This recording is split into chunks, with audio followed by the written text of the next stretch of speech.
আপনারা যারা আমার লেখালেখি পড়েছেন বা বক্তব্য পড়েছেন তারা একটা ব্যাপার তো অন্তত স্পষ্ট বুঝতে পেরেছেন যে গণঅভ্যুত্থানটা পূর্ণ বিজয়ের দিকে যায়। আমরা যাকে বলি বিজয়ী গণঅভ্যুত্থান, এবং বিজয়ী গণঅভ্যুত্থানের মধ্য দিয়ে জনগণের যে উত্থান ঘটে তার যে সামষ্টিক ইচ্ছা সেটা যখন বর্তমান হয়, নিজেকে যখন হাজির করে, যখন বর্তমান হয়, একেই বলা হয় গণতন্ত্র। ফলে গণতন্ত্র সম্পর্কে আমাদের অনেকগুলো ভুল ধারণা আছে। এই ভুল ধারণা থাকার কারণে আমরা এই গণঅভ্যুত্থানটা আমরা পুরোপুরি শেষ করতে পারিনি, এবং গণঅভ্যুত্থানটাকে, এই বিজয়টাকে বন্ধ করার জন্য আমরা কি করলাম, আমরা শেখ হাসিনা ফ্যাসিস্ট সংবিধানের অধীনে তার যে ফ্যাসিস্ট যে প্রেসিডেন্ট তার হাতে আমরা শপথ নিলাম। এই যে আপনারা এইটাকে বিশৃঙ্খলা করেছেন কবিতা পড়তে গিয়ে, এই বিশৃঙ্খলাটা এটাই প্রমাণ করে যে আমরা খুব অসচেতন, এবং আমাদেরকে যে কেউই বাইরে থেকে উস্কে দিতে পারে এবং বিভিন্নভাবে বিরক্ত করতে পারে। কবিরা কবিতা পড়বে, দরকারে আরো সারাদিন পড়বো আমরা, শুধু নাকি আপনি যারা কবিতা লিখছেন সারাদিন কবিতা পড়বেন। অবশ্যই আজকে হয়েছে অনেকে একটু আগে পড়েছেন, যেহেতু তারা একটু পরিচিত, যে কোনো কারণে হয়ে গেছে, যারা পরিচালনা করেছেন একটু হয়তো ভুল হয়েছে। তো এত বিশৃঙ্খলা করার তো কিছু নেই। আমি যদি করতে না পারি তার মানে তো এই না যে আমি কি আজকে এই যে শহীদ হয়ে যাচ্ছে না তো, নাকি আমাকে তো গুলি করে কেউ মেরে দিচ্ছে না, নাকি এটা আগামীকাল করতে পারবো। আমরা তো বলতে পারতাম যে আপনারা আগামীকালে করে দেবো না, বা আমরা সারা রাত করে দেবো, কিন্তু আপনি কি করলেন, বিশৃঙ্খলা করলেন। এটা খুব খারাপ কাজ করেছে, এটা ঠিক করে নিলাম। আমরা বলবো যে আমরা সকলে চেষ্টা করবো যে কাব্য কি জিনিস, কবিতা কি ভূমিকা পালন করে।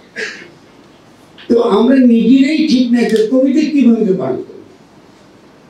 কারণ এই যে আমাদের চিন্তার যে অস্পষ্টতা, এটা কিন্তু আমাদেরকে ক্ষতি করবে মারাত্মকভাবে। আর আমি যদি একটু তিরস্কার করি আপনাদের, হয়তো বয়সের আমাদের অনেকের চেয়ে বড় বলে সে অধিকার একটু আমার আছে, এবং গত প্রায় 20 বছর আমি কোনো কথা বলতে পারিনি। 20 বছর, আর আপনারা একটাই কবিতা পড়ে এত অথরিটি হয়ে গেলেন। এটা কি কথা? এটা কি ধরনের তরুণ আপনারা?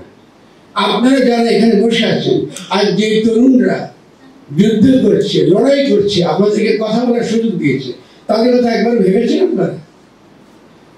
এতগুলো কবিতা পড়েছেন। গতকাল যে অনুষ্ঠানটা হলো, সে অনুষ্ঠানের নাম জানেন? আপনার যে কবি এখানে বসে আছেন, কি ছিল সে অনুষ্ঠানের নাম বলতে পারবেন কেউ? তা একবার উল্লেখ করেছে কোন কবি? শহীদ মার্চটা কেন এলো? এত বড় পোয়েটিক একটা ল্যাঙ্গুয়েজ, যেখানে সেটা লজিক্যাল, মানুষ নশ্বর, এবং তার যে দিব্যতা, তার যে ডিভাইন, যে তার যে গুণ সম্পন্ন, সে কিন্তু যখন তার জীবনকে বাজি রেখে লড়ে, তার মধ্যে দিয়ে সে তার মহিমাকে প্রতিষ্ঠিত করে। আপনারা এখানে হাজির হতে পেরেছেন যেহেতু সাইদ শহীদ হয়েছে, যেহেতু মুগ্ধ শহীদ হয়েছে। ফলে গতকালের এত বড় একটা মিছিল গেল, এত তাৎপর্যপূর্ণ, যারা নেতৃত্ব দিচ্ছে, সেই নেতৃত্ব যারা ইভেন এই ধরনের একটা মিছিলের চিন্তা করেছে, এত পোয়েটিক, এত কাব্যিক, এত গভীর, অসাধারণ একটা লোকে এটা এটা উল্লেখ করবেন, তারপরে সেখানে বিশৃঙ্খলা করে করেছেন। কি কবিতা লিখবেন? কি কবিতা লিখবেন? কবিতা বলেন? এটা কি কবিতা বলে? কিছু জানি যে বাংলা কবিতার যে ইতিহাস, তার যে হিস্ট্রি, তার সঙ্গে কোনো মিল নেই। তাহলে শহীদ মিছিল কেন করে, এর সঙ্গে কবিতার কি সম্পর্ক, এটা আমরা আলোচনা করবো নাকি? এটাকে শুনতে চান? তাহলে শুনতে হবে। এটা একটু আমার গলা শুকিয়ে যেটা ক্ষমা করবেন, আমি একটু মাথাতে পানি খাবো। আর আপনাদের এই বিশৃঙ্খলা থেকে ভয় পেয়ে গেছে। আমি ভয় পাইনি, আমরা দীর্ঘকাল লড়তে জানি, লক্ষ লক্ষ লোকের বিরুদ্ধে লড়াই করেছি। কিন্তু আমি বলি এটা কি ছোট জিনিস। আরে বাংলা একাডেমি কালকে আমাদের বন্ধু মোহাম্মদ আজম আমরা এসছেন, আমরা বাংলা একাডেমি সারাদিনই করতে পারবো, ভয় কি আছে? এটা তো ঠিক হবে। আজকে বন্ধু সাহিত্য সভা, আমার বন্ধু আজকে মাহমুদ মহেশ্বর, ওরা শুভ্র, ওরা অর্গানাইজ করেছে, আমি ওর সঙ্গে আত্মিকভাবে যুক্ত। এবং আপনারা প্রত্যেকে মাহবুব একটা গুরুত্বপূর্ণ রাষ্ট্রীয় দায়িত্বে পেয়েছেন, আপনারা কি জানেন? বাসেন না তো দয়া করে একটা হাত তালি। আর আমি চাইবো যে আপনারা সকলে তার কাজে সহায়তা করবেন এবং ঐক্যবদ্ধ থাকবে। আমাদের মধ্যে কোনো প্রকার বিভেদ হতে পারবে না। অতীতে যদি কিছু হয়ে থাকে এটা আমাদের বলে দিতে হবে, নইলে কিন্তু আমি সামনে আগাতে পারবো। সামনে কিন্তু আমাদের বড় ধরনের সমস্যা আর বড় ধরনের সংকট আসবে, কারণ আমরা তো বুঝতে পারি আমাদের লোকের উপরে, আমাদের দূরদৃষ্টির উপরে কিছুটা আস্থা রাখেন। ফলে আমরা এখন এই পুরো বিজয়টাকে পূর্ণ করতে পারিনি। ফলে আমাদের ঐক্যবদ্ধ থাকতে হবে। আমরা যাদেরকে যেখানে আমাদের বন্ধুরা যেখানে এসে বসছেন, ততটুকু তাদের যে দায়িত্ব পেয়েছে, গুরুত্বপূর্ণ দায়িত্ব, সেই দায়িত্বটা পালন করার ক্ষেত্রে তারা আমাকে সম্পূর্ণভাবে তাকে আমরা সহযোগিতা করবো। কোনো প্রকার ও হবে না, 100% সমর্থন করবো। আপনার কি একমত? আমি মাহবুদিন আগ্রহ হাত দেব। আমরা যে বিষয় নিয়ে আলোচনা করবো সেগুলো শহীদি মিছিল বা শহীদি মার্চ, তার সঙ্গে কাব্যের কি সম্পর্ক?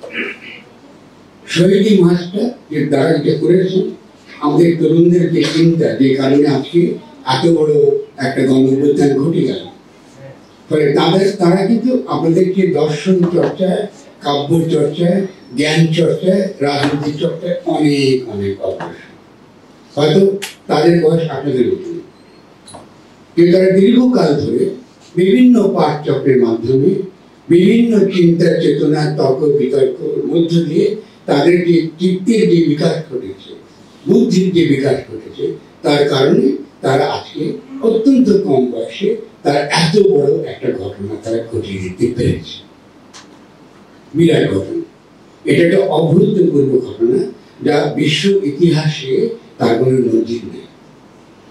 আমি আমার বক্তৃতায় বহুবারই বলেছি, এমনকি এই যে ঘটনা ঘটে গেল, গণ-অভ্যুত্থান, এটা অসম্পূর্ণ হলো। এই গণ-অভ্যুত্থানের তাৎপর্য এমনকি ফরাসি বিপ্লবের চলে। আপনার পাশ্চাত্যের দিকে তাকিয়ে থাকেন, আমাদের কবিতা অনেক সময় আমরা পাশ্চাত্যকে নিয়ে আসি, ইংরেজি বলি, অনেক কিছু বলি, কিন্তু এর তাৎপর্য অনেক গভীর বাংলাদেশে। ফলে যে তরুণরা আসছে, যাদের পায়ের আওয়াজ পাচ্ছে, তারা নতুন, তারা আগামী দিনে যে বাংলাদেশ গড়বেন, সে বাংলাদেশ তাদের মাথার মধ্যে ছক আকারে, নকশা আকারে আছে, এবং তাদেরকে এত ক্ষুদ্র ভাববেন, হাতে দেখতে আপনার মধ্যেই মনে হয়, আপনার মধ্যে, আপনাদের মধ্যেই বয়স খুব বেশি। এবং এরা কি করছে এখন, আপনি খেয়াল করুন, তারা কিন্তু ইতিমধ্যে সরকারে আছে। কি মনে হয় এটা সহজ কাজ? অনেক বড় কাজ। আমি আশা করব যে আপনারা বড় চিন্তা করবেন। ওরা তো সরকারে যাবে চিন্তা করে তো এই আন্দোলন করেনি, করেছে কি? কিন্তু তাদের প্রত্যেকটা পদক্ষেপ কোথায় নিয়ে গেছে? এখানে নিয়ে চলে গেছে। যদি চলে গিয়ে থাকে, তাহলে আপনারা যদি সত্যিকারের কবিতা কি বুঝেন, কাব্য কাকে বলে বুঝেন এবং সেভাবে চর্চা করেন, তাহলে আপনারা আর অনেক বড় জায়গায় পৌঁছাতে পারবেন না? সারা বিশ্বে আপনারা কি হবে? নন্দিত হবে, সারা বিশ্বে আপনাদের খ্যাতি হবে।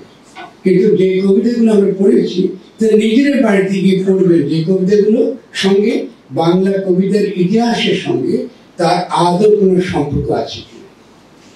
বাংলা কবিতা পড়েছি আমরা, কতটুকু পড়েছেন? আধুনিক কবিতা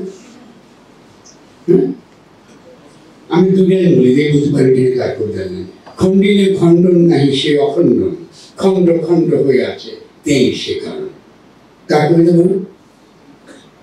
তার মধ্যে এই দুই লাইনের মধ্যে বিশাল কথা নিহিত রয়েছে দুটো লাইন, লাইনগুলো দুটো, খণ্ডিলে খণ্ডন নাই, এমন সেই অখণ্ড যিনি অখণ্ড, অখণ্ড একত্ববাদের কথা বলা হচ্ছে, আল্লাহর কথা বলা হচ্ছে, যিনি অখণ্ড, যাকে খণ্ড খণ্ড করা যায় না, খণ্ডিলে খণ্ডন নাহি সেই অখণ্ড, খণ্ড খণ্ড হয়ে আছে তেই শেখা। যেহেতু তাকে খণ্ড খণ্ড করা যায় না, অতএব তিনি খণ্ড খণ্ড হয়ে বিরাজ করছেন। আপনাদের কি নাম, আপনাদের মধ্যে তিনি বিরাজ করছেন, মানুষের মধ্যে তিনি বিরাজ করেন। কিন্তু কি করে বিরাজ করেন? খণ্ড খণ্ড হয়ে বিরাজ করেন। কিন্তু এই খণ্ড খণ্ড যখন অখণ্ড রূপ ধারণ করে, এই খণ্ড খণ্ড যখন অখণ্ড রূপ ধারণ করে, তখন গণ অভ্যুত্থান ঘটে, তখন গণ অভ্যুত্থান ঘটে। আমি তো খণ্ড খণ্ড আছি, ঝগড়া করলাম কবিতা লেখার জন্য, কিন্তু যখন আমি অখণ্ড হব, সে অখণ্ড বোধ, সামষ্টিক বোধ যখন আমার মধ্যে তৈরি হবে, এবং আমি আমার শত্রুকে চিনব পরিষ্কার, সে শত্রুটা কি? সে শত্রুর নাম হচ্ছে ফ্যাসিস্ট শক্তি, ফ্যাসিবাদ বা ফ্যাসিস্ট রাষ্ট্র। কি বললাম? ফ্যাসিস্ট শক্তি, ফ্যাসিবাদ, ফ্যাসিস্ট রাষ্ট্র। তাহলে আমার শত্রু সম্পর্কে পরিচ্ছন্ন ধারণা থাকতে হবে। জনগণ বলে কিছু নাই যদি সেই জনগণের লক্ষ্য পরিষ্কার না থাকে। ফ্যাসিস্ট শক্তির বিরুদ্ধে আমরা লড়ছি, ঠিক আছে? ফলে ঐক্য থাকতে হবে।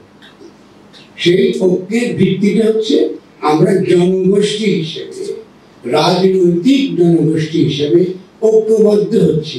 আমি কি বাংলাদেশি জাতিবাদ করি, কি জামাত ইসলামী করি, কি আওয়ামী লীগ করি, এটা ইররেলেভেন্ট। আমার লক্ষ্যটা কি? ফ্যাসিস্ট শক্তির বিরুদ্ধে আমি লড়ছি, এবং সেখানে আমার দলের পরিচয়, আমার ব্যক্তিগত পরিচয়, আমি কি ছেলে না মেয়ে, আমি কি হিন্দু না মুসলমান, আমি কি আস্তিক না নাস্তিক, এটা ইররেলেভেন্ট, এটা কোনো মূল্য নেই। সেখানে ঐক্যটা গুরুত্বপূর্ণ, সমষ্টিকতাটা গুরুত্বপূর্ণ। এই ঐক্যটা তৈরি করতে পেরেছি বলেই আমরা শেখ হাসিনাকে পলায়ন করতে বাধ্য করতে পেরেছি, এবং সে কি এখন কোথায় বসে আছে? দিল্লিতে। তাকে পৃথিবীর কোনো দেশ নিচ্ছে না। এমনকি শুনেছি, আমি কতটুকু সত্য জানি না, তিনি ইসরায়েলে যাওয়ার চেষ্টা করেছেন, তারাও নিতে চান।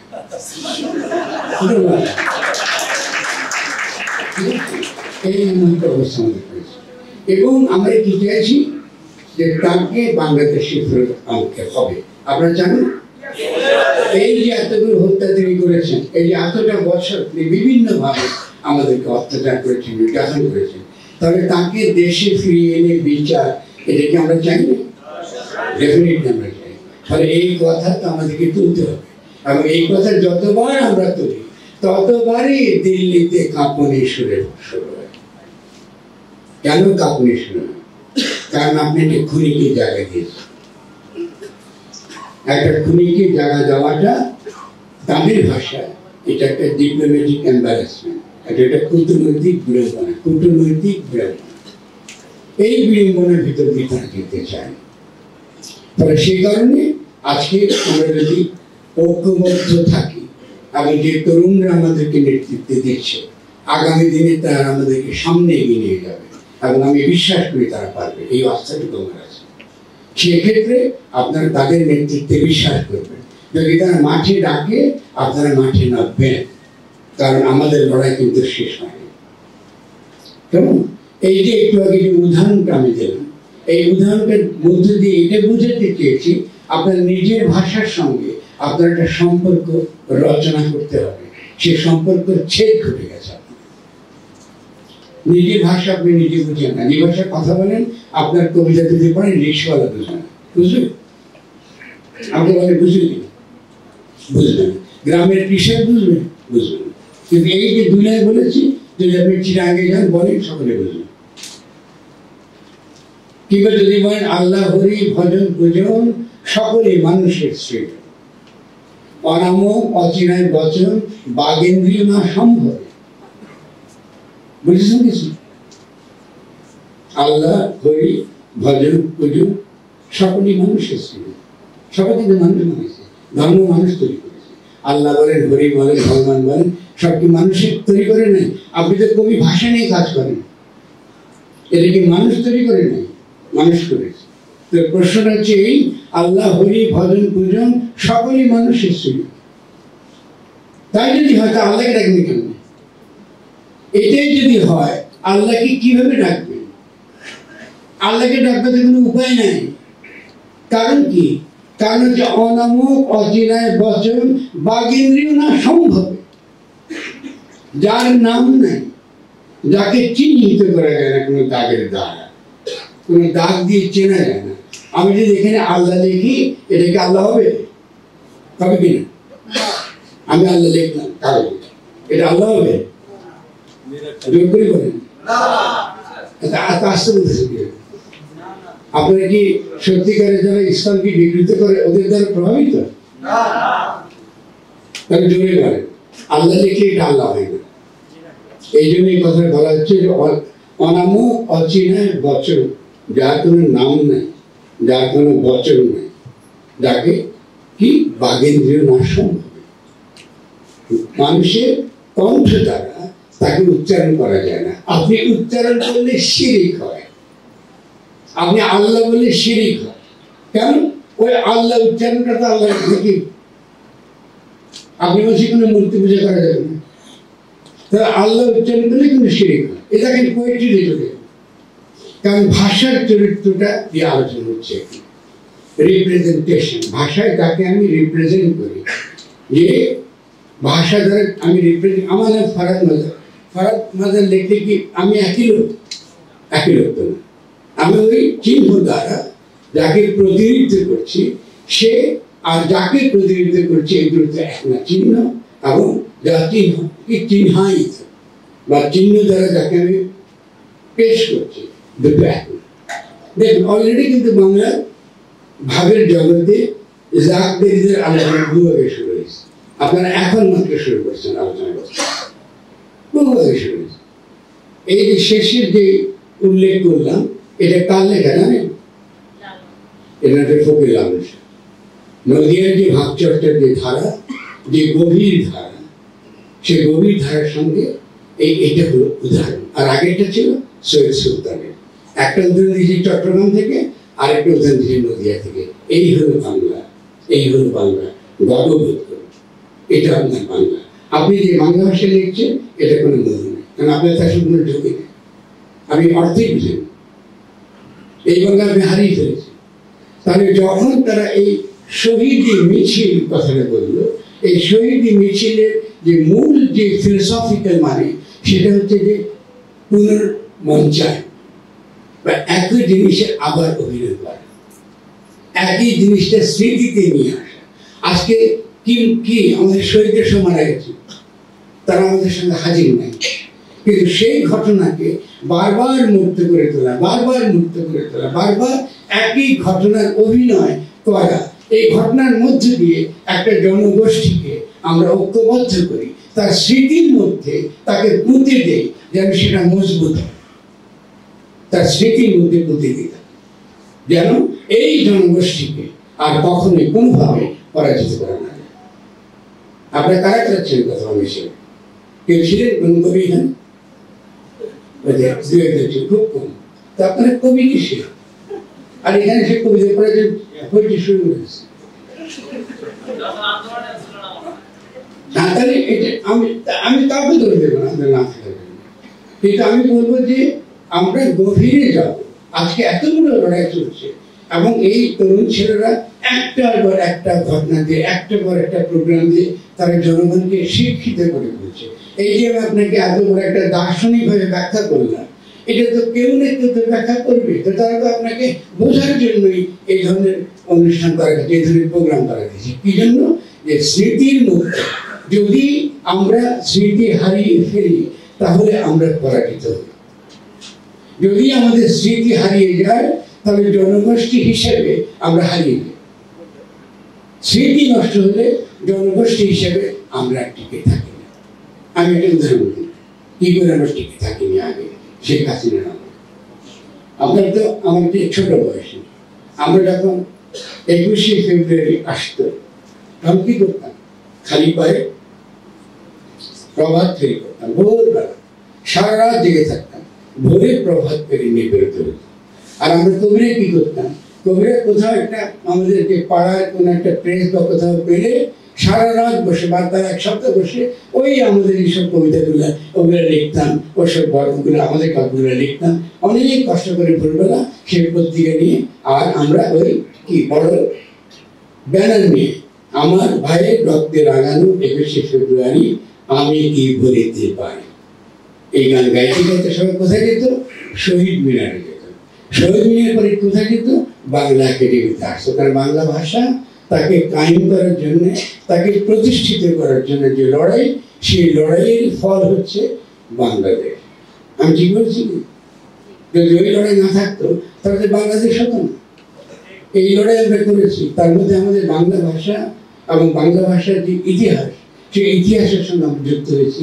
কিভাবে, এই যে ভোরবেলা এই যে গানটা ছোট শেষ, সেই বয়সটা মনে আছে, আমরা ফার্স্ট ইয়ারে কি সেকেন্ড ইয়ারে পড়েছি। এই দিনটা ছিল আমাদের জন্য অসম্ভব রকম একটা মনের কাছে অত্যন্ত একটা দরদি ব্যাপার। তার মধ্যে আমরা যেন ওই যেটাকে একটু বললাম পুনর্মঞ্চায়ন, যেই ছাত্ররা এই গুলি খেয়ে শহীদ হয়েছিল ভাষা আন্দোলনে, তাদের স্মৃতিকে আবার বর্তমান করে তুলতাম আমরা প্রতিটা বছর। ঠিক আছে, এখন কি এটা দেখেন আপনারা? দেখেন নাকি আসে? এই যে যখন হারিয়ে গেছে, হারিয়ে যাওয়ার পর পরে যতটা আপনি হারিয়েছেন ঠিক ততক্ষণই শেখ মুজিবের বিরাট বিরাট মুরাল গড়ে উঠেছে বাংলাদেশ।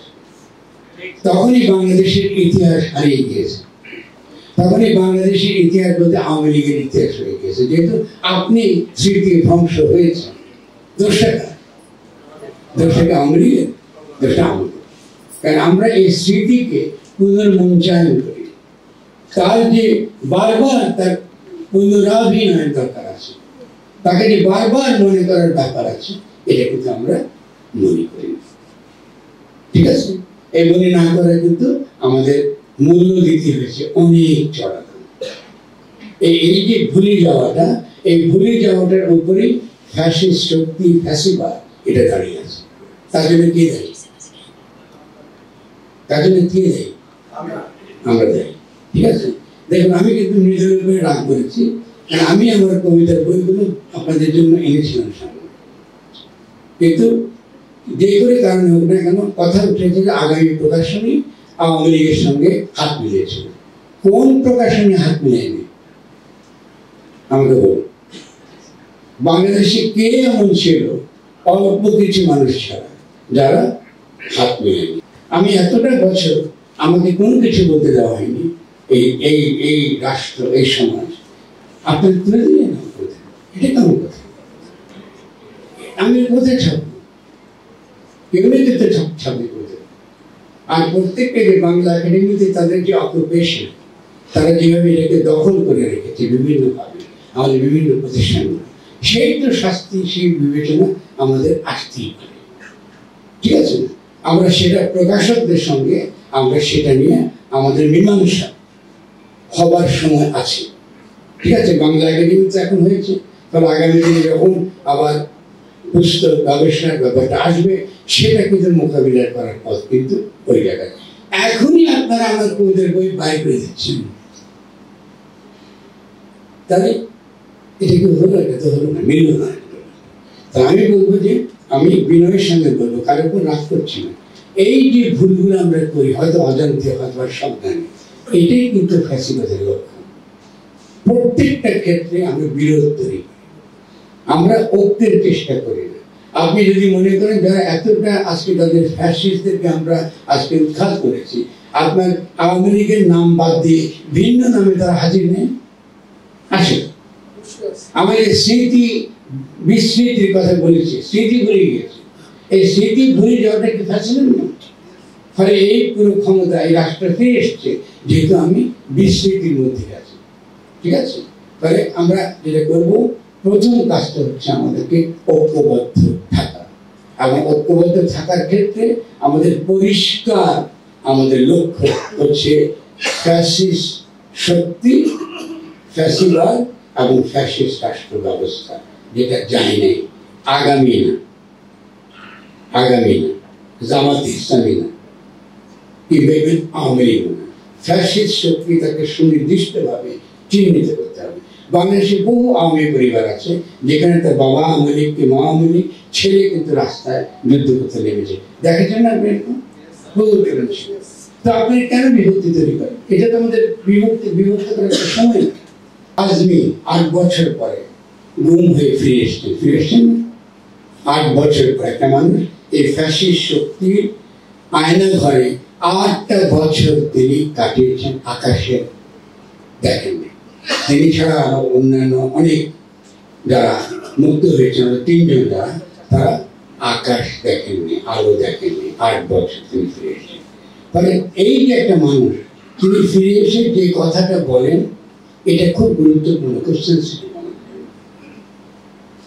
না, কারণ তার প্রতি আমাদের দরদ, তার প্রতি আমাদের সমবেদনা, তার প্রতি আমাদের সংবেদনা অত্যন্ত গভীর। ফলে তিনি যে কথাটা বলবেন এটা কিন্তু অত্যন্ত গুরুত্বপূর্ণ। এটা সব মানুষ শুনবে, কারণ তাকে সম্মান করবে, তাকে ভালোবাসে। এবং তিনি অত্যন্ত অত্যন্ত ভালো একজন কি সামরিক বাহিনীর অত্যন্ত গুরুত্বপূর্ণ একজন ব্যক্তি, একজন জেনারেল। ফলে তিনি এই দেশের জন্য আমি যতটুকু ভালোবাসি তারও ভালোবাসার কোনো অংশ কম নেই। কিন্তু দেখুন সংবেদনশীলতা কি, তিনি এসে কি বললেন? প্রথম জাতীয় সঙ্গীত বদলাতে হবে। তিনি কি বললেন? জাতীয় সঙ্গীত বদলাতে হবে। আপনার কি একমত? আপনি একমত? মনে একমত? তাহলে আমরা সকলে না বলছি। কি জন্য না বলছি আমরা কিন্তু হতাশ করছি। হ্যাঁ, অনেকে হ্যাঁ বলছি। তাহলে এর ফলে কি হয়েছে খেয়াল করুন। এর ফলে আমাদের মধ্যে একটা বিভক্তি তৈরি হয়ে গেল। এখানে হলো সমস্যা। আমি কেন বলতে চাই, যদি বলতে চাই, একটু আগে স্মৃতির কথা বলেছি। এটা স্মৃতির কথা বলেছি। তাহলে জাতীয় সঙ্গীত কি আপনাদের স্মৃতির অন্তর্গত না? জাতীয় সঙ্গীতকে আপনি জাতীয় সঙ্গীত হিসেবে পাওয়ার জন্য আপনাকে রক্ত দিতে হয়নি।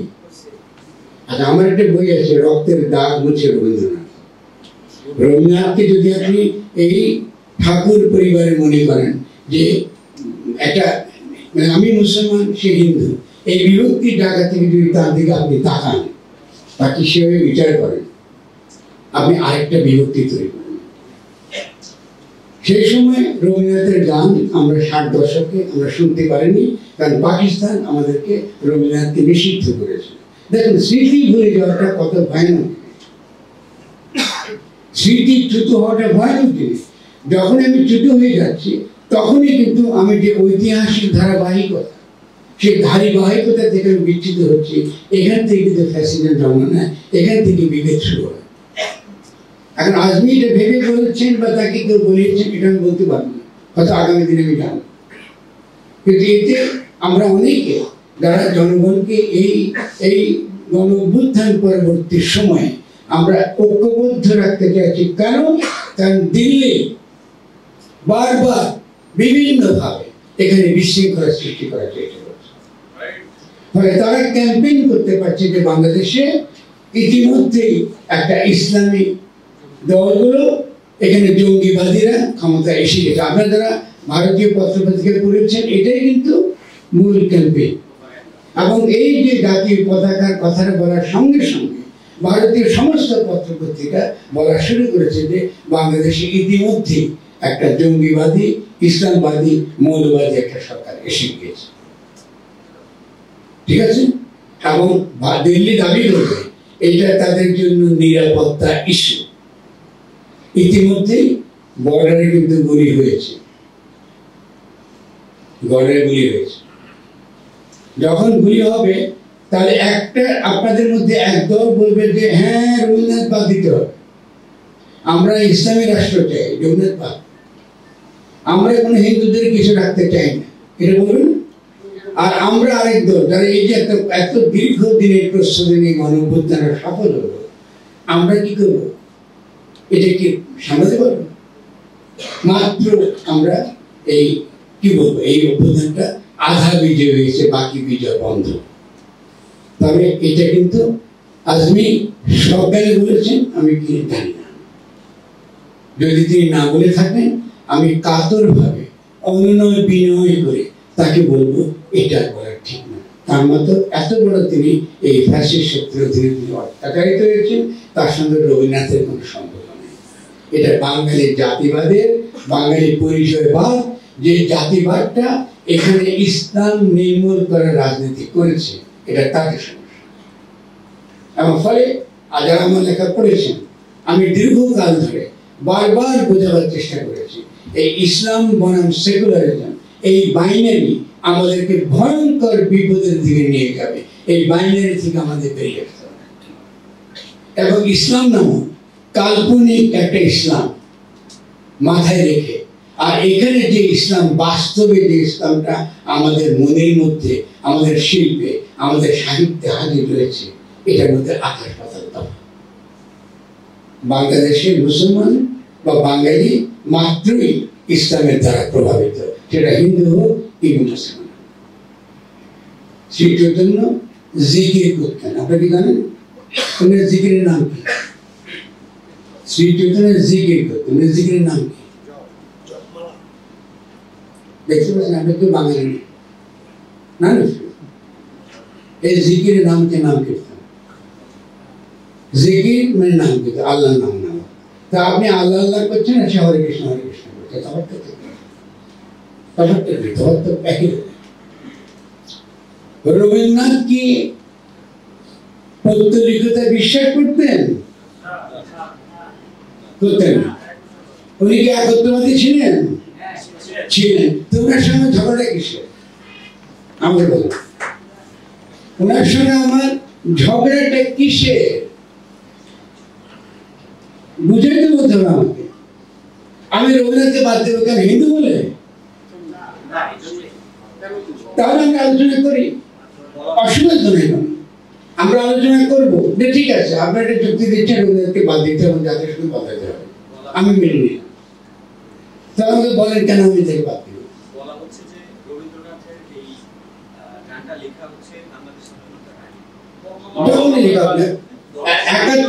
বলি 71 সালের জনগণ কি এটাকে নির্বাচিত করেনি? তাহলে যদি জনগণ নির্বাচিত করে থাকে, আমি এটাকে বাদ দেবার কে? এটা তো আমার ইতিহাসের অংশ। যদি আমি এটাকে বদলাতে চাই, যদি আমি রবীন্দ্রনাথকে বদলাতে চাই, তাহলে আজকে এই গণ অভ্যুত্থানকে আগে সম্পূর্ণ করতে হবে। সম্পূর্ণ করার পরে যারা বিজয়ী হবেন এবং তারা তাদের গণপরিষদে এটা নিয়ে আলোচনা করবেন। আমরা এখন তো সে বিজয় বুঝি, কিন্তু তার আগে আপনি বিভেদ তৈরি করছেন কেন? তার আপনি বিভক্ত করছেন কেন সমাজকে? কারণ এটা তো অত্যন্ত সেন্সিটিভ ব্যাপার নাকি? আবার কেউ কেউ বলছে আমাদের জাতীয় পতাকা বদলাতে হবে, কেন বলছে না? বলছি কিনা? তার এই যে বিভক্তিগুলো, আমি আপনাদেরকে যেটা বলবো, আপনারা দয়া করে সতর্ক থাকবেন। তাকে নিজের কবিতা নিয়ে ঝগড়া করছেন, আর আপনার কিন্তু কাউন্সিল চিনে নিয়ে গেছে, আপনার দেশ কিন্তু চলে যাচ্ছে, আপনাকে এই কবিতা নিয়ে ঝগড়া। তাহলে এগুলোতে সতর্ক হতে হবে। আজকে কি জাতীয় সঙ্গীত রচনা কবিদের ব্যাপার না? কবিরা কি করবে নাকি? যদি নতুন জাতীয় সঙ্গীত লিখি, এই লিখে কারা লিখবে? এখানে একটা কবি দেখান তো, দিয়ে লিখবে গান দেখে সেই বীরপুরুষকে দেখবে, এগুলো করবেন না। আগে আমরা শিখবো, আগে জানবো কবিতা কাকে বলে। আর রবীন্দ্রনাথের দার্শনিক হিসেবে বাংলা ভাষা সম্পর্কে তার অভিমত, এটা আমাদের চিন্তা চৈতন্য, আমাদের সমস্ত ইতিহাসের সঙ্গে অত্যন্ত সংগতিপূর্ণ। কোন সমস্যা কেন সংগতিপূর্ণ? আমি বলবেন কেন সংগতিপূর্ণ, বুঝে বলুন। আবুল ফজল একথা থেকে চিঠি লিখেছিল, বললেন যে আমরা যে বাংলা ভাষায় পশ্চিম বাংলার বাঙালিরা যে ভাষায় কথা বলে এটা বাঙালি মুসলমানের ভাষা না। কারণ আমাদের জীবনের যে ভাষা আমরা যেভাবে কথা বলি, আমাদের দেশ নোয়াখালী, আমি যে ভাষায় কথা বলি আপনাকে বুঝবেন না। আপনাদের মাতৃভাষা বাংলা, আমার যে বাংলা ওই বাংলা আপনি বুঝবেন, ঠিক আছে? তাহলে আমার ভাষায় যে বাংলা তৈরি হচ্ছে, আমার ভাষায় বাড়িতে যে বাংলায় কথা বলি, এটা তো রবীন্দ্রনাথ যে ভাষায় লেখে সে ভাষা তো না। কিন্তু আমি কেন আমার ভাষাকে জাতীয় ক্ষেত্রে আনতে পারিনি? আনতে না পারার কারণ একটাই, ইংরেজের জাহাজটা 17টি গ্রামে বেড়েছে। কলোনিয়াল হিস্ট্রির কারণে ঘটনাটা ঘটেছে। ইংরেজের জাহাজ 17টি গ্রামে ভিড়েছে এবং কলকাতা কলোনিয়াল আমলে, কলোনিয়াল সম্রাট তাদের যে শাসনামল, সেই শাসনামলে কলকাতাই শহর হয়েছে, মেট্রোপলিটন সিটি। ফলে প্রমিত ভাষাটা মেট্রোপলিটন সিটিতেই জন্মগ্রহণ। কারণ যদি ইংরেজের জাহাজ চট্টগ্রামে ভিড়ত, আপনারা চাকগাঁয় ভাষায় কথা বলতেন। Okay, try to understand the history. আমি চাইলে কিন্তু ইতিহাসটা আমরা জবাব দিয়ে মুছে ফেলতে পারি না। ফলে রবীন্দ্রনাথের মধ্যে যে ভাষাটা গড়ে উঠেছে, রবীন্দ্রনাথ অত্যন্ত বিনয়ের সঙ্গে আবুল ফজলকে বলেছেন যে আমি স্বীকার করি এই বাংলা এখনো পর্যন্ত সত্যিকারের বাংলা হয়ে উঠে নাই। আপনারা কি পড়েছেন রবীন্দ্রনাথের কিছু লেখা? রবীন্দ্রনাথ চিঠি কি পড়েছেন? আপনারা পড়েন নাই, কিন্তু আপনারা সাহিত্য করুন কি করে? ইতিহাস লেখা। তাহলে রবীন্দ্রনাথ কি করেছে? বলেছে হ্যাঁ আবুল ফজল তুমি ঠিক বলেছ, ঠিক বলেছে, কিন্তু এই কাজটা কারা করবে? বাঙালি জীবনের যেই দৈনন্দিন যে ভাষা ব্যবহার করি আমরা, কেমন আমরা কি বলি? আমরা তো মাসি বলি না খালা বলি, আমরা কি পিসি বলি না পূর্ব বলি। তো এটা কিন্তু বাংলা সাহিত্যে কিন্তু এই পিসি খালা এটাই আসে নাই। ফরগেট অ্যাবাউট ও আকি ভাল বা অন্যান্য শব্দ যেগুলো আমি নোয়াখালী ব্যবহার করি, দৈনন্দিন শব্দ। তাহলে বাংলা ভাষা তো আসলে তো অবশ্যই উচ্চমানের হিন্দু ভাষা, এতে কোনো সন্দেহ নেই। সন্দেহ আছে? কোনো সন্দেহ নেই। তাহলে এই সমস্যাটা সমাধান করার পথ কি? সাহিত্য করা, ভালো সাহিত্য করা। বাঙালি মুসলমানের জীবনে যা কিছু তার চারপাশে আছে এটাকে লেখা, এই ভাষাকে লিপিবদ্ধ করা। কিন্তু আমি যত কবিতা আপনাদের পড়লাম, আপনাদের সব সংস্কৃত ভাষায় কথা বললেন। রবীন্দ্রনাথ কি দোষ করেছে? আপনাদের তো নতুন নতুন বাংলাতে দেখলাম, দেখছি। একবার তরুণ বয়সী ব্রাত্য রায় যখন একটা কবিতার বই লিখলো বা তার যে ভাষায় সে শুরু করলো, আমি প্রথম তাকে ডিফেন্ড করতে হয়েছে কথা বলে যে ব্রাত্য আগামী দিনের অত্যন্ত গুরুত্বপূর্ণ একজন ব্যক্তি, সাহিত্যের দিক থেকে, সাহিত্য রচনার দিক থেকে তার একটা ছাপ থাকবে মানুষের। এবং আমি ঠিক, আপনারা যখন আজকে ফেসবুকে যেসব বাংলা লেখেন, ও ডাক্তারি বাংলার একটা ভগ্নাংশ। কারণ এই বাংলা ঢাকায় তৈরি হওয়া, এই বাংলার নতুনত্ব আলাদা, এই বাংলা তৈরি হবে বাংলা ভাষা। ফলে এখানকার বাংলা কবিতাও তার নিজস্ব চরিত্র নামাবে না। আমাদের ভাষা চলে করে আমাদের কলকাতাকে নকল করবো না, কিন্তু আপনাদের মধ্যে 99% কিন্তু কলকাতা থেকে নকল করে না। কিন্তু রবীন্দ্রনাথকে আবার আপনারা জাতীয় সঙ্গীত চান, এটা হলো কিছু, এটা হয় না। দেখুন, আমরা যখন ইবাদতনামা লিখেছিলাম, আমি তো মৌলবাদী আকারে বিখ্যাত হয়ে গেছিলাম, মনে আছে কিনা? আমি লিখলাম ইবাদতনামা, তখন ইবাদতনামা লিখলাম করে হয়ে গেছে। কদিন পরে যেতে আমি টুপিটাকে পড়ছিলাম, লম্বা করতে পড়া শুরু করলাম, নঙ্গির করলাম, একদম নিশ্চিত হয়ে গেল তো ইবাদতনামা। আমি জানি না আপনি কেউ পড়েছেন, পড়েছেন তো? যদি পড়ে দেখেন সেখানে কি চেষ্টা করছে? চেষ্টাটা ছিল যে ইসলাম নির্মূল করবার যে সাংস্কৃতিক প্রচেষ্টা পশ্চিম বাংলার সাহিত্যে, এমনকি আমাদের এলিট মধ্যবিত্ত শ্রেণীর চিন্তা চেতনায় গড়ে উঠেছে, ওটা ছিল তারই পলিটিক্যাল রাজনৈতিক প্রতিবাদ। এটা একই সঙ্গে কাব্য, একই সঙ্গে রাজনীতি, একই সঙ্গে কাব্য, একই সঙ্গে রাজনীতি। ইবাদতের নাম এটা একেবারে টিপিক্যাল একমাত্র মুসলমানের ভাষায় হতে পারে, এটা কলকাতা ভাষা হবে না। হবে কি? এটা ঢাকা থেকে হতে পারে। বা আমার শেষ কবিতার বইটা আমি বলি, যখন আমি নাম দিলাম কি সদরুদ্দিন, সদরুদ্দিন অর্থনীতি কেউ সদরী মানে দিনের সেনাপতি বা দিনের প্রধান। ভেরি গুড, খুবই সুন্দর। তাহলে সদরুদ্দিন কাকে এই নামটা বলা হলো? মাওলানা ভাসানী দিনের সেনাপতি। ধর্মটা কাদের? মুসলিমের, মুসলিমের ধর্ম। সে মুসলিমের যে দিন, মুসলিমের দিনটা কালমাসকে কি বলতেন? শ্রেণী সংগ্রাম বলতেন। কালমাস হলে কি বলতেন? এটা হলো শ্রেণী সংগ্রাম।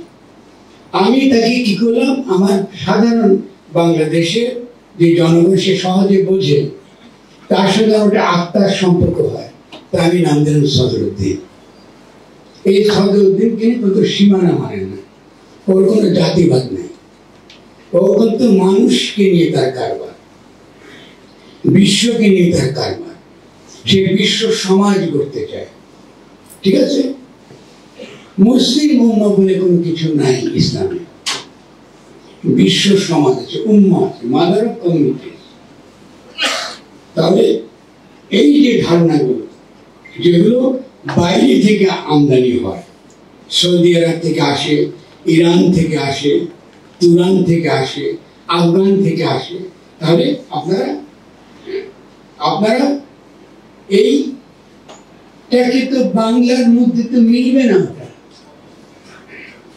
মিলবে কি? মিলবে না।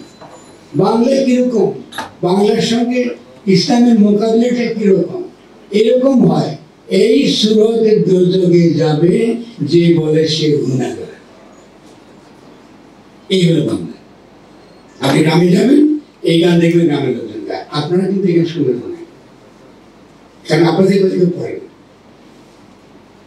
ওটা ওই তারা এশার নামাজ পড়ে, ওরা এই সুরত দুর্যোগে যাবে যে বলে সে গুনাহগার, যারা দেখানে গান গায়। দেখতে পাচ্ছেন কত কাকে বলে? আমরা কত বেশি বিচ্যুত, কত পিছনে পড়ে আছি। হ্যাঁ, মানুষ ধুইয়া খোদা ভজ, খেয়াল করেন কি বলতেছে, মানুষ ধুইয়া খোদা ভজ, এই মন্ত্রণা কে দিয়েছে বলতে পারেন? আপনি তার সাহস হচ্ছে বলেন যে মানুষকে রেখে আপনি আল্লাহ লেখান, এটা কে বুঝে? তোমার মানুষ ভোজো, কোরআন খুঁজো, পাতা পাতা লেখা আছে, কোরআনের পাতা পাতায় মানুষ ভজনার কথা আছে। আপনি কি জানেন কি ওটা আছে? কি আছে? Very good. কারণ মানুষকে আল্লাহ খলিফা গান্ধী, আল্লাহ হাজির থাকেন মানুষের মধ্যে তিনি বিরাজ করেন।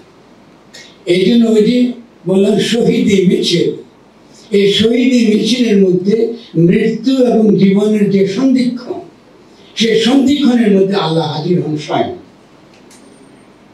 তখন মৃত্যু এবং জীবনের কোনো পার্থক্য থাকে না। যে ছেলেটি মরল লড়ে ফ্যাসিস্ট শক্তি থেকে আপনাকে মুক্তি দিল, যে শহীদ যে মুক্তি দিল, তার মধ্যে যে দিব্য চেতনা, তার মধ্যে যেটাকে আপনার ডিভাইন পাওয়ার, যেটা নিজের জীবনকে বিসর্জন দিয়ে তার আত্মাকে ঊর্ধ্বে তুলে ধরেছে, একে বলা হয় শহীদ। সে বর্তমান, আপনার মধ্যে বর্তমান, আমার মধ্যে বর্তমান, সমস্ত বাংলাদেশে সে বর্তমান রয়েছে। এই বর্তমানতা যেটাকে আমরা হাইডেগারের যদি পড়তাম, প্রেজেন্স অফ দ্য বিং। আমি তো দর্শন নিয়ে কথা বলতে পারবো না, একটা নোট নিয়ে আসছিলাম আপনাদেরকে অনেক দীর্ঘ সুন্দর করে বোঝানোর জন্য, কিন্তু আজকে তার সময়।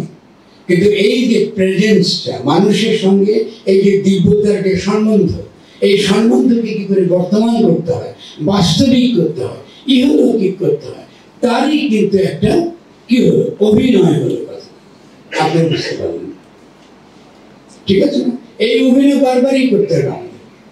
কারণ দেখুন, আমাদের সংস্কৃতির মধ্যে সবচেয়ে প্রিয় একটা চরিত্র নাম হচ্ছে শিব। তিনি কোথায় থাকেন কি জানি কি আমরা? তিনি শ্মশানে থাকেন। কারণ শ্মশানটা হচ্ছে মৃত্যুর খুব ঘনিষ্ঠ, মানে জীবন এবং মৃত্যুর মাঝখানে দিয়ে থাকেন শিব। আরেকটা শিবের তাৎপর্য আছে গভীর, সেটা কিরকম, যে যখন অসুর এবং দেবতা উভয়ে যুদ্ধ করছে কি জন্য, অমৃতের জন্য। অমৃত চায় তারা, কারণ তারা অমর হতে চায়। উভয়ে লড়াই করছে, তারা অমর হতে চায়। লড়াই করতে গিয়ে দেখা গেল যে সমুদ্র মন্থনে কি উঠে এলো, বিষ উঠে এলো। বিষ, এই বিষ রাখবেন কোথায়? যদি বাইরে রাখেন সমস্ত বিশ্ব ব্রহ্মাণ্ড ধ্বংস হবে। আর যদি আপনি গলা ধারণ করেন আপনি মারা যান। তখন শিব কি করলেন? শিব সেই বিষটা গলা ধারণ করে গলায় রাখতেন, কারণ গিললে মরবেন, উগড়ালে সৃষ্টি ধ্বংস হয়ে যাবে। উনি যদি গেলেন শিব মারা গেলেন, উগড়ালে কি হবে? সৃষ্টি ধ্বংস হয়ে যাবে। তাহলে শিব কেন এত পাওয়ারফুল প্রতীক? এই কারণে হিন্দুত্ববাদীরা যে কারণে বলে সেই শিবের কথাই বলছেন, সেটা ভিন্নতম। বাংলার গ্রামে যাবেন যখন এই সংক্রান্তি আসে, চৈত্র সংক্রান্তি, তখন শিব আবার আসেন। কারণ তিনি কৃষির দেবতা, কারণ তিনি ছাড়া সৃষ্টি অসম্ভব। এই জন্য আমরা শিবলিঙ্গের কথা শুনি, কারণ এটা ম্যাটাফোরি, যে সমস্ত সৃষ্টি উপায়টা যেখান থেকে উৎপত্তি ঘটেছে এটা শিবের কাছ থেকে, এবং পার্বতী তাদের উভয় যুগলের মধ্য দিয়ে উঠেছে, যাকে আমরা প্রকৃতি এবং পুরুষ। এই উভয়ের সন্ধিক্ষণে, উভয়ের মিলন থেকে সমস্ত কিছু উৎপত্তিকে ঘটেছে। ফলে এই সিম্বলিক ব্যাপারটা, এই প্রতীকী বা দার্শনিক বিপদগুলো, ভাবগত ব্যাপারগুলো আমাদের সাহিত্যে, সংস্কৃতিতে গভীরভাবে রয়েছে, বিভিন্নভাবে পরিব্যাপ্ত। এটা হয় আমাদের মধ্যে হচ্ছে, আমরা যারা ইসলাম ধর্মাবলম্বী, অথবা এটা সনাতন ধর্মের মধ্যে রয়েছে। এবং দীর্ঘকাল এই দেশের মানুষ একসঙ্গে বাস করেছে, একসঙ্গে বাস করেছে। অনেক ভুল থাকতে পারে ওদেরকে, সেটা আমি যখন দেখবো সেই ভুলটা কেন আমরা করেছি। শ্যামাপ্রসাদ গাঙ্গুলি কেন দুই বাংলাকে ভাগ করলেন? জিন্নাত বাংলাকে একই রাখতে চেয়েছিলেন, ঠিক আছে না? চেয়েছিলেন, আমরা জানি সর্বগ্রস্ত একই রাখতে চেয়েছিলেন, বা সে একই রাখার চেষ্টাটা আদৌ ভালো কিনা তাও তো আমরা জানি। কিন্তু আমরা এবার কি দেখলাম গণঅভ্যুত্থানের সময়? দেখলাম যে মমতা ব্যানার্জি পরিষ্কার বলছেন যে রাষ্ট্রের সঙ্গে রাষ্ট্রের সম্পর্ক কি, এটা আমি ভালো বুঝি, এটা থাক। দিল্লি মোদির সঙ্গে কি সম্পর্ক, শেখ হাসিনা, এটা তারা বুঝুক, কিন্তু কেউ যদি আমার দরকার ঠক ঠক করে, তখন আন্দোলন চলছে বাংলাদেশ। কেউ যদি আমার এখানে সে ঠক ঠক করে আমার দরজায়, আমি তাকে জায়গা দেব। এখানে কিন্তু এই বাঙালির যে ঐক্য, বাঙালির যে একাত্মবোধ, এটা কিন্তু এখানে আমরা দেখলাম। মমতা কি বললেন? মমতা একই সঙ্গে বললেন আমরা কিন্তু একই ভাষায় কথা বলি, আমরা একই ভাষায় কথা বলি। ফলে যারা এখন এই রবীন্দ্রনাথকে নিয়ে এত হঠাৎ করে রবীন্দ্রনাথের গান বদলাতে হবে, এটা বাদ দিতে হবে, ওটা বাদ দিতে হবে, এই ইসলাম তো আমরা চিনি না রে ভাই। এই ইসলাম তো আমরা চিনি না, আমাদের চেনা, আমাদের কথা বলতে হবে, আমাদের কোনো অসুবিধা নেই, কথা বলবো। বলেন কোথায় আছে, কোরআনে কোন জায়গায় আছে? কারণ আমি তো কোরআন হাদিস পড়া মানুষ, তো বুঝে বলেন, আমি মেনে নেব, আমার তো তর্কের কিছু নয়। কিন্তু দয়া করে যেটা আমার স্মৃতির অংশ, যেটা আমার ইতিহাস, এটা আপনি কেড়ে নিতে চেষ্টা করবেন না। একইভাবে এটা কেড়ে নেবার চেষ্টা করেছিল শেখ হাসিনা অন্য দিক থেকে। সেগুলাররা একরকম কাটতে চেষ্টা করে, এইরকম ইসলামপন্থীরা আরেক দিক থেকে আমাদেরকে, আমাদের স্মৃতিকে নষ্ট করতে চায়, আমাদের কাছ থেকে কেড়ে নিতে চায়। এটা তো আমরা মেনে নেব, এটা তো আমরা করতে পারবেন না। তো আপনি কি কবি হিসেবে বা সাহিত্য সেবী হিসেবে আপনার কি এর পক্ষে দাঁড়াবেন না? তাহলে দয়া করে পলিটিক্যাল যে রাজনৈতিক যে চেতনাটুকু আমার দরকার, যে রাজনীতি না থাকলে আমার দেশকে, যে রাজনীতি না থাকলে আমি রাষ্ট্র গঠন করতে পারি, সেই রাজনৈতিক চেতনা আপনাদের থাকতেই, ঠিক আছে না? সেই জন্য আমি কথা বাড়াবো না, যেহেতু আপনার অনেকক্ষণ আমি কথা বললাম।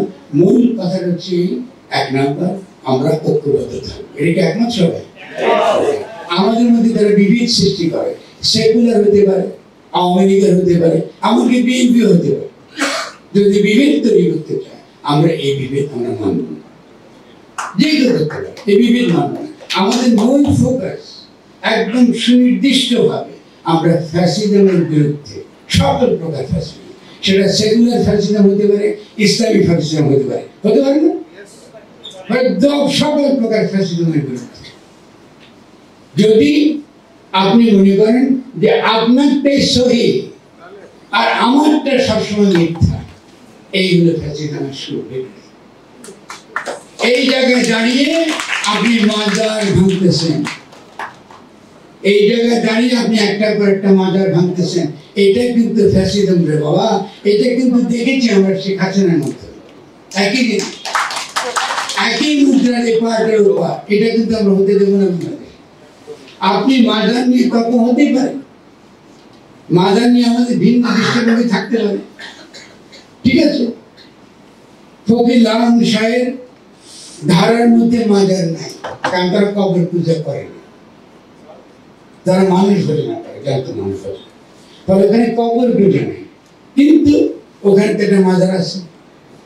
শব্দ তো বলি মাজার, কি বলি আমরা লালন মাজার বলি না, কিন্তু যারা নদীয়ার যারা ভাব চর্চা করেন তারা কিন্তু লালনের মাজার বলেন, তারা বলে ধাম। ধাম মানে স্মৃতি, যেখানে গুরু ছিল সেটা স্মৃতি। 2 নম্বর হলো লালন পন্থা বলে কোনো পন্থা নেই, যদি কেউ বলে গালাটা ঠাকুর দিয়ে দেবে। লালন পন্থী বলে কোনো পন্থী নেই, গুরুবার আছে। আপনি বিশেষ একজন গুরুর অধীন অথবা আপনি গুরুবাদী না, তো গুরুবাদী তো অসুবিধা নেই। কিন্তু ঢাকাতে গিয়ে যখন পড়েন আপনি ঢাকা বিশ্ববিদ্যালয়ের টিচারের কাছে, উনি কি গুরু না গুরু? গুরু, ওখানে আমি নাম দিয়েছেন টিচার, এটা তফাৎ। তার গুরুবাদী একটা আপত্তি কেন? ও তো শিখাচ্ছে আপনাকে, এটা জানতো মানুষ, আপনাকে বই পড়ে ব্যাখ্যা করে করে বই শেখাচ্ছে। গুরু মানে তাই। পরে গানও একটা গান লাগে, তালা মারা কালেমাতে চাবি রয় মুর্শিদের হাতে, মুর্শিদ ছাড়া খুলবে কেমন? বই পড়ে আপনি কিছু বুঝলেন, বইয়ের যে তাৎপর্য এটা যিনি বুঝিয়ে দেন তিনি হলেন মুর্শিদ, তিনি হলেন গুরু। তাহলে তালা মারা কালেমাতে, কালেমার মানে আপনি বুঝলেন না, কালেমার মানে বুঝতে হলে মুর্শিদের কাছে দেখতে হবে, কারণ চাবি রয় মুর্শিদের হাতে। দেখেন কত সিম্পল। এই গুরুবাদ মানে আধুনিক কালে যাদেরকে আমরা শিক্ষক বলি, জীবন্ত যে মানুষরা আমাকে বিভিন্ন বই বা গ্রন্থ ব্যাখ্যা করে তাকে আমরা বলি। আজকে যদি কোরআন শরীফ আপনার সামনে হাজির করি, কোরআন কি নিজের ব্যাখ্যা নিজে দিতে পারবে? কি মনে করেন, পারবে কিনা? কাগজ কি কথা বলতে পারে? কাগজকে প্রশ্ন করে কাগজকে উত্তর দিতে পারে? তাহলে উত্তর দিলে যেন আপনি কার কাছে না, আরেকজন কাছে যাবেন যিনি আলেম বা যিনি এটা বোঝেন। তাহলে ব্যাখ্যাটা কার? কোরআনের না তিনি যিনি ব্যাখ্যা করছেন তার? যিনি ব্যাখ্যা করছেন তার, কোরআন তো নিজে ব্যাখ্যা করেন। তাহলে প্রত্যেকটা ব্যাপারে মানুষই, জীবন্ত মানুষই ব্যাখ্যা করে। সাহিত্য জীবন্ত মানুষই ব্যাখ্যা করে, জীবন্ত মানুষের মধ্যে সাহিত্য বর্তমান থাকে। ফলে কোরআন বলুন কি ফিজিক্স বলুন কি পলিটিক্যাল সায়েন্স বলুন, যে কোনো বিষয় বলুন, সবসময় একটা জ্ঞান্ত মানুষ তাকে ব্যাখ্যা করে। এই ব্যাখ্যার মধ্য দিয়ে জীবন্ত মানুষ থেকে আরেকটা জীবন্ত মানুষের মধ্যে জ্ঞান প্রচারিত হয়, জ্ঞানের ধারা বয়ে যায়। যদি একটা লাইব্রেরি থাকতো আর কোনো লোক না থাকতো, জ্ঞান কখনো পরিবাহিত হতো। ঠিক আছে, এটা মনে রাখতে হবে জিনিসটা। ফলে অনেকে বলেন যদি এরকম সকলে ব্যাখ্যা করে তাহলে মেলা ইসলাম হবে। ইসলাম তো এখনো মেলা আছে, তা সেটা বড় কথা না। কিন্তু তর্কটার ইন্টারেস্টিং পার্টটা হলো না, ইসলাম দাবি করবে ব্যাখ্যা বেশি হবে না। কেন ব্যাখ্যা বেশি হবে না? তো ব্যাখ্যা বেশি হবে না এই জন্য যে আপনি যখন মায়ের পেট থেকে বেরিয়ে এসছেন, আপনি কি কোরআন হাতে নিয়ে আসছেন নাকি চিন্তা হাতে নিয়ে আসছেন, বিবেক নিয়ে আসছেন, বুদ্ধি নিয়ে আসছেন? আল্লাহ কি কি দিয়েছে আপনাকে? খালি কোরআন দিয়েছেন না চিন্তা দিয়েছে? চিন্তা দেয়নি? চিন্তা করার ক্ষমতা দেয়নি নাকি দিয়েছে? দিয়েছে তো নাকি? তাহলে কোরআন তো একা দেয়নি। আর কোরআন নিজেকে কি বলেছে? বলেছে আমি হুদালিল মুত্তাকিন, আমি যারা মুত্তাকি, যারা বিশ্বাসী তাদের জন্য পরামর্শের জন্য আসছে। এটা কোনো বিধানের বই না, এটা কোনো আইনের বই না, খেয়াল করে দেখছেন, আপনি যখনই যাবেন, প্রবেশ করবেন, যখন ব্যাখ্যা করবেন, তখনই স্বভাবতই আপনার বিবেকের কাছে, আপনার চিন্তার কাছে এটা পরিষ্কার হয়ে যাবে যে তর্ক বিতর্কের মাধ্যমে আমরা যখন আগাই, যখন আমাদের বিবেকের কাছে আমরা ফিরে আসি, আমরা যখন চিন্তা করতে শিখি, বিশেষত পর্যালোচনা করতে যখন শিখি, তখন মানুষের মধ্যে মানসিক ঐক্যটা দ্রুত বেগে তৈরি হয়। যখন আমরা দাবি করি এই আমি একজন আলেম, আমি যা বলি এটাই তোমাকে মানতে হবে, এটা কিন্তু পাওয়ারের লক্ষণ, শক্তির লক্ষণ, এটা কিন্তু জ্ঞানের লক্ষণ। তবে অবশ্যই যে কোনো বিষয় আমাদের পর্যালোচনার অধীন আনতে হবে, সেটা সেকুলার কোনো বিষয় থাকুক কিংবা রিলিজিয়াস বিষয় থাকুক। এই জন্য কার্ল মার্কস খুব সুন্দর একটা কথা বলেছেন। তিনি বলছেন যে ক্রিটিক অফ রিলিজিয়ন, ধর্মের পর্যালোচনা ছাড়া কোনো রাষ্ট্র, কোনো সমাজ, কোনো প্রতিষ্ঠানই গড়ে উঠতে পারে না। কারণ সমস্ত সমাজ এবং প্রতিষ্ঠানের যে রহস্যটা, এটা ধর্মের মধ্যে নিহিত। যেমন রাষ্ট্রকে আপনি কি বলেন? সভারেন স্টেট বলেন। সভারেন স্টেটের ধর্মটা খ্রিস্টানি থেকে আসছে, এটা খ্রিস্টীয় ধর্ম। আল্লাহ সভারেন, আল্লাহ সার্বভৌম, এবং এরপরে গির্জার সার্বভৌম, এবং গির্জার সার্বভৌম পরে ছিল রাজার সার্বভৌম। আর যখন ফরাসি বিপ্লব হলো, সেখানে হলো জনগণ সার্বভৌম। ইটস এ খ্রিস্টান আইডিয়া এসেন্সিয়াল। আপনি তো খ্রিস্টানদের মানতেছেন, এবার পরে দেখেন কোরআন কি মানবে? এটা কোরআন তো নাও মানতে। তাহলে আমরা আলোচনা করি, আমরা চিন্তা, সজীব সক্রিয় চিন্তা, এইটা নিয়ে চর্চা করি। এই জন্য সাকাত টিপু আমার বন্ধু, আমি খুবই ভালোবাসি ওকে। একটা ব্যাপারে আমার সঙ্গে একমত না, আমি মতের স্বাধীনতায় বিশ্বাস করি না, আমি চিন্তাতে বিশ্বাস করি। মতের স্বাধীনতা মানে হলো চিন্তা না করার অলসতা। আমার একটা মত আছে, এটা আমি আপনার উপর চাপিয়ে দেব, ঠিক আছে? আমার একটা মত আছে, ঠিক তেমনি আছে। দেখুন আজকে এই যারা নিজেকে ইসলাম বলতে পারে, তারা ইসলাম সম্পর্কে একটা মত আছে, এটা আপনাকে কিন্তু চাপিয়ে দেবেন, তর্ক বিতর্ক করতে চান, আপনি কোনো আলোচনা করতে, এটা মানতে হবে আমার। আর চিন্তার স্বাধীনতা, বিবেকের স্বাধীনতা, এটাই আমাদের চাইতে হবে। মত মানে যখন আমি সিদ্ধান্ত বন্ধ করেছি, চিন্তা করতে আর পারছি না, চিন্তার বিরোধী, এটাকে বলে মত। মতের স্বাধীনতা হতে পারে না, মতের স্বাধীনতার ভিত্তিতে সমাজ তৈরি হতে পারে না। বিশেষ ভিত্তিতে হতে পারে চিন্তার স্বাধীনতা, চিন্তার শক্তি, চিন্তার যে তর্ক বিতর্ক আলোচনা, এখান থেকে কিন্তু সমাজ তৈরি হয়। এই জন্য চিন্তা যে চর্চাটা যখনই করবো, আমরা আজকে বঙ্গীয় সাহিত্য সভা থেকে করি বা যে কোনো জায়গা থেকে করেন, এটা তথ্য না। আধুনিক রাষ্ট্রের যে বর্গ, আধুনিক রাষ্ট্রের যে ধারণা, সেখানে এটা হয়ে ওঠে কি, এটাকে বলে গঠনতান্ত্রিক কাউন্সিল। এটা আগামী দিনের রাষ্ট্র গঠনের পরামর্শ সভায় পরিণত হয়। যখনই আমরা চিন্তা করতে শুরু করি যে আমরা সকলে মিলে খণ্ড খণ্ড হয়ে আছি, আমাদের সকলের ইচ্ছা খণ্ড খণ্ড হয়ে আছে, আমাদের সকলের অভিপ্রায় খণ্ড খণ্ড হয়ে আছে, কিন্তু আমরা চিন্তা করবো সকলে মিলে, আমরা পরস্পরের সঙ্গে তর্ক করবো, সুন্দর পরিবেশে তর্ক করবো, এবং সে তর্কের মধ্যে দিয়ে আমরা কি করবো, আমরা একটা সমষ্টির অভিপ্রায় পৌঁছাবো।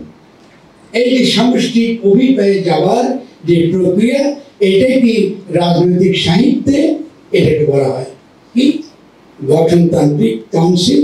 আর এই কাউন্সিলের পরামর্শের ভিত্তিতে যখন আমরা একটা ন্যাশনাল কি কনস্টিটিউশনাল কাউন্সিলে পাঠাই, মানে এটা জাতীয় গঠনতান্ত্রিক কাউন্সিলে পাঠালাম, ধরুন এই সবারই কিছু পরামর্শ আমরা পাঠালাম এটা জাতীয় গঠনতান্ত্রিক কাউন্সিল। আর জাতীয় গঠনতান্ত্রিক কাউন্সিল করবে কি, আমাদের এই পরামর্শগুলোর ভিত্তিতে আরো যত পরামর্শ আসে সকলের ভিত্তিতে তার একটা সারমর্মে যদি তার একটা প্রস্তাবনা তৈরি করে, খসড়া প্রস্তাবনা, নতুন গঠনতন্ত্রে মানে নতুন কনস্টিটিউশনের একটা যদি গঠনতন্ত্র তৈরি করে, সেই খসড়া গঠনতন্ত্র যদি সে গণপরিষদ পাশ করে, তাহলে আমরা নতুন রাষ্ট্র গঠন করলাম।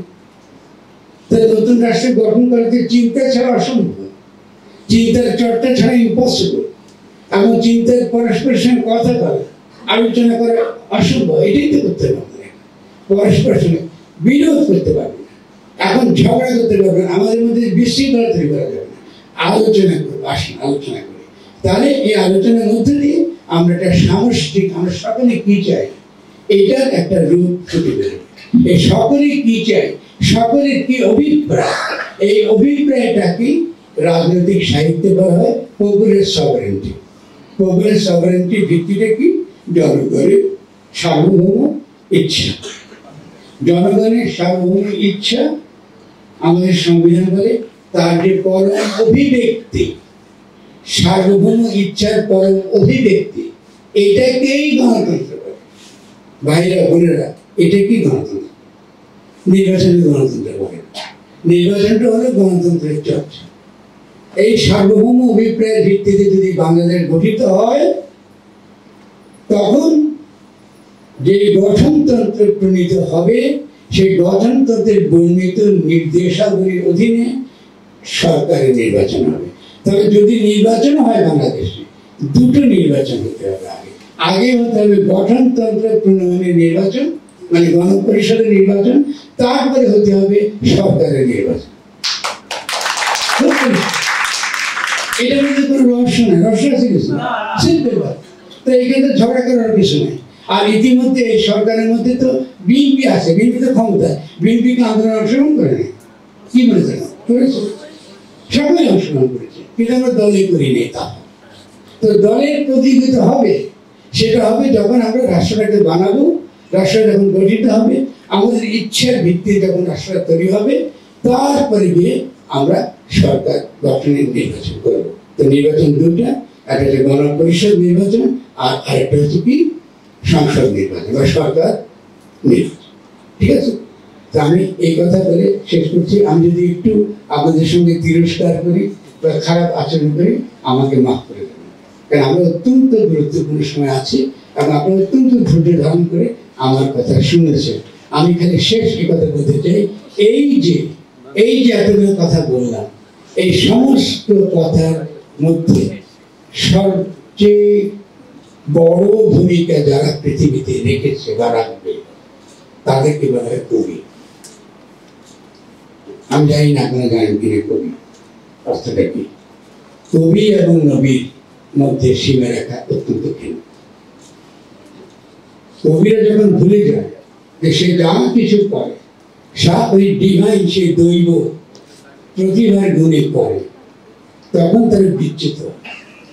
আর নবী কখনো কবি হয় না, যেখানে কোরআন শরীফে বারবার রাসূলকে বলা হয়েছে তোমাকে কিন্তু আমি নবী আকারে পাঠাচ্ছি, কবি হয়ে ঠিক আছে বলেছেন। আচ্ছা, তারপরে কি হয়েছে যে কিন্তু সবাই মহল্লাকার যেসব কবিরা ছিলেন, সেসব কবিরা বললো যে এই যে কোরআনের যে ভাষা, তার যে কাব্য ভাষা, তার যে অলঙ্কার, তার যে মাধুর্য, তার যে মহিমা, এটা দেখে বোঝা যায় এটা মানুষের রচিত ভাষা না। ফলে এটা যিনি গায়েব, যিনি অদৃশ্য, নিত্য অদৃশ্য, যাকে আত্মসমর্পণের জন্য ইসলাম আমাদেরকে আহ্বান জানায়, সে গায়েব থেকে নাযিল, সেখান থেকে আসা এই ভাষা। তবে কবিতার সঙ্গে দেখা যাচ্ছে এই যে কোরআনের সাংঘাতিক ঘনিষ্ঠ একটা মিল আছে। কবিতা না বুঝলে তো কোরআন বুঝবেন, আবার কোরআন না বুঝলে কবিতা বুঝবেন। আনফর্চুনেটলি অ্যাডোনিস বলে একজন কবি আছেন বিখ্যাত, আমরা পড়েছেন আপনাদের, তাদের তো বিখ্যাত হয়েছে আরো পয়েটিক্স। সেখানে তিনি বলছেন কোরআন যদি না বুঝেন তো কবিতা তাকে বুঝবেন না। এই জন্য কোরআন তেলাওয়াত করতে হয়।